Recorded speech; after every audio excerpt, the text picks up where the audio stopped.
Au nom du Père, du Fils et du Saint-Esprit. Amen. La paix de Jésus soit dans votre maison, sa paix et sa joie. Alléluia. J'espère que vous allez bien, que vous êtes dans la paix et la joie de Jésus. Amen. Nous lisons le Saint-Évangile selon saint Matthieu, chapitre 17, versets 22 à 27.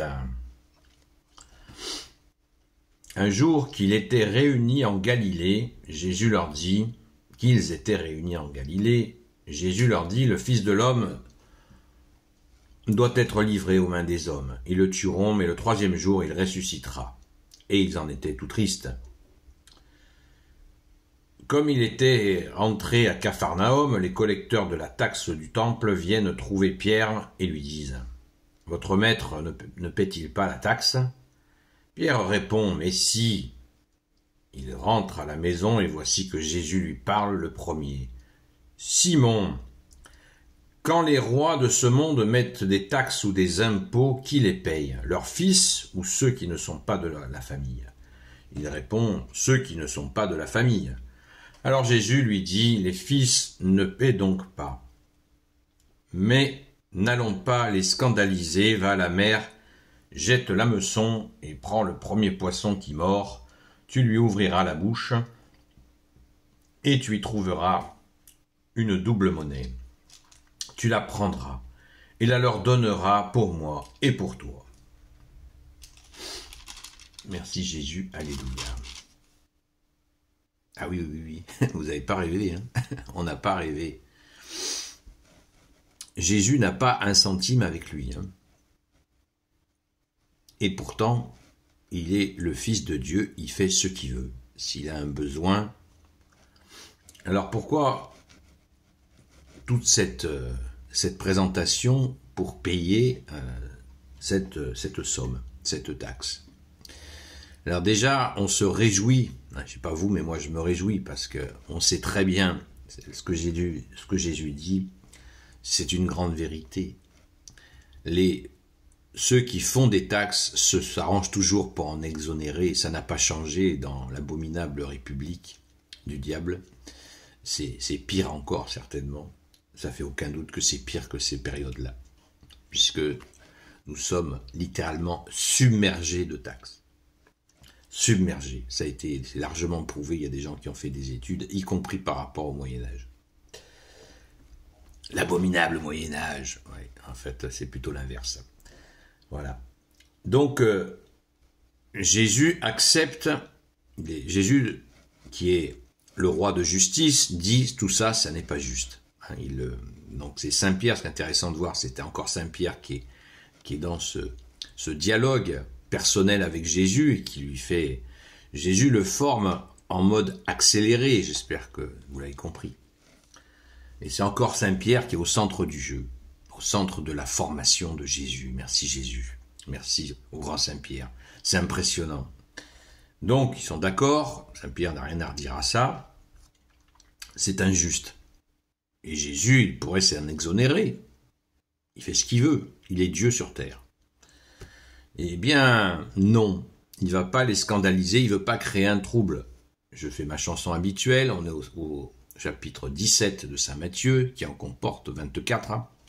Donc vous voyez, Jésus, il va crescendo, il ne veut pas heurter, il escoupe en permanence les maîtres de la loi, les pharisiens, les tenants de la religion, il les secoue régulièrement, mais il y va crescendo.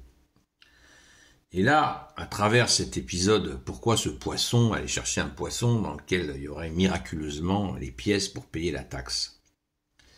Eh bien, c'est un joli pied de nez, je pense que Jésus pratique le pied de nez.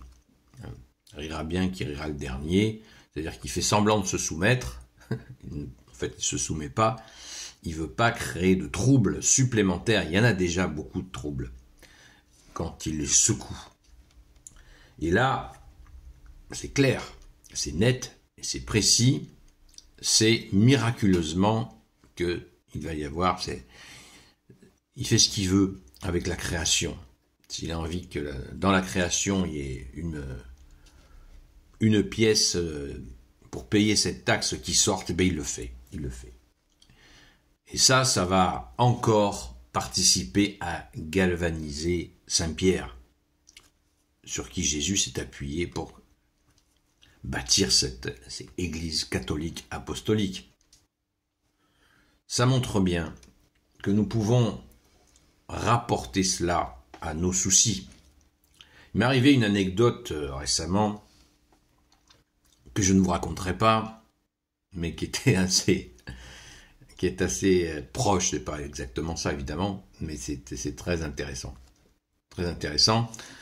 Souvent, quand nous avons un manque d'argent, nous nous cassons la tête. On se fracasse la tête, alors que là, nous avons l'exemple. Jésus, il a un besoin, et il décide, et ça se manifeste. Nous en avons des exemples régulièrement quand nous faisons attention à cela. Attention, ça ne veut pas dire que Jésus il va nous donner de quoi avoir du superflu qui va nous noyer, qui va nous faire oublier la foi, la prière. Pas du tout. Au contraire, il faut apprendre à, comme on dit, réduire la voilure, éliminer les dépenses inutiles pour se concentrer sur l'essentiel. Que tu es Jésus, bien sûr, l'essence du ciel. Donc, voilà l'exemple. Jésus n'est pas soumis aux hommes, et il ne l'est toujours pas d'ailleurs, heureusement pour nous, car tu es notre seul recours, ô Jésus. Amen. Je n'ai pas parlé du verset 22 et du verset 23, j'en parle vite fait, parce qu'on en a déjà parlé il y a 2 jours. Un jour qu'il était réuni en Galilée, Jésus dit, le Fils de l'homme doit être livré aux hommes, aux mains des hommes, ils le tueront, mais le 3e jour, il ressuscitera. Et ils en étaient tout tristes. C'est quand même incroyable. Comme l'homme est sélectif, les apôtres sont là, ils commencent à être galvanisés, on est à la moitié de l'évangile selon saint Matthieu, ils commencent à être déjà bien galvanisés, mais ils en étaient tristes. Ils auraient pu retenir, on pourrait ressusciter, mais ils n'entendent pas ressusciter, ils entendent qu'il va mourir. Et ça, ils le tueront. Et ça ils n'impriment pas. Disons là, Dieu sur terre qui leur dit qu'il va mourir. Mais ils n'entendent pas qu'il va ressusciter. Nous sommes nombreux à ne pas entendre que Jésus est ressuscité. Donc, réveillons-nous. Merci Jésus de nous y aider. Alléluia. Gloire soit au Père et au Fils et au Saint-Esprit, maintenant et toujours et pour l'éternité. Amen. Ô Jésus, toi qui peux tout et qui portes tout, toi le Sauveur, toi l'Emmanuel, je te confie toutes celles et ceux qui regarderont cette vidéo, ainsi que leurs proches, selon ta seule volonté, ô Jésus.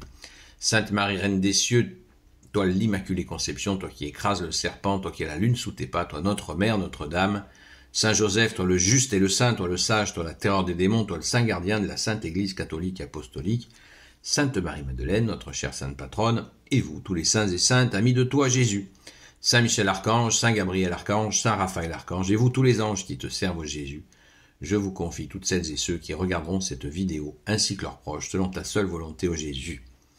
La paix de Jésus soit dans votre maison. Ce soir, on reprend les directs à partir de 20h. Et ça sera intéressant qu'on approfondisse la parole d'hier comme je l'ai proposé. C'est vous qui y voyez. Donc, seul Jésus sauve sur TikTok de 20h à 22h. À très vite!